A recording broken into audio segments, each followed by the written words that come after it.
Misuse of funds ఎక్కడ జరిగినాయంటే అధ్యక్ష fake వాలంటీర్ల ద్వారా ఫేక్ ఆధార్ కార్డులు తీసుకొని రిజిస్ట్రేషన్స్ చేయించుకోవడం జరిగింది అధ్యక్ష. కిట్స్ ఏదైతే ఉన్నాయో అవి ఫేక్ కిట్స్ అధ్యక్ష, నాణ్యత లేని కిట్స్ ఇవ్వడం జరిగింది అధ్యక్ష. పబ్లిసిటీ కోసము 35 కోట్ల రూపాయలు ఖర్చు పెట్టారు అధ్యక్ష. కేవలం ఈ స్టిక్కర్లకి అదేవిధంగా సోషల్ మీడియాకి హోర్డింగ్స్కి 35 కోట్ల రూపాయలు ఖర్చు పెట్టడం జరిగింది అధ్యక్ష.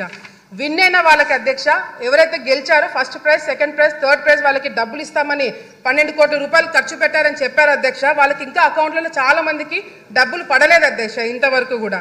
అదేవిధంగా అధ్యక్ష విశాఖపట్నంలో క్లోజింగ్ సెరమనీ అంటే అధ్యక్ష ఫస్ట్ 2 కోట్ల రూపాయలు శాంక్షన్ చేయించారు అధ్యక్ష. అది సరిపోతున్నట్టు మళ్ళీ ఒక 3-4 కోట్ల రూపాయలు శాంక్షన్ చేయించుకొని అధ్యక్ష చాలా పెద్దగా చేశామని చెప్పి మరి వాళ్ళ రిపోర్ట్లోనే లేజర్ షోస్ అంటే అధ్యక్ష ఫారెన్ నుంచి ఆర్టిస్టులను పిలిపించారు అధ్యక్ష.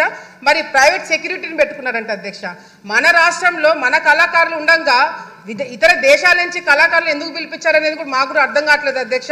మరి అదేవిధంగా ప్రైవేట్ సెక్యూరిటీ ఎందుకు పెట్టుకున్నారో అర్థం కావట్లేదు అధ్యక్ష.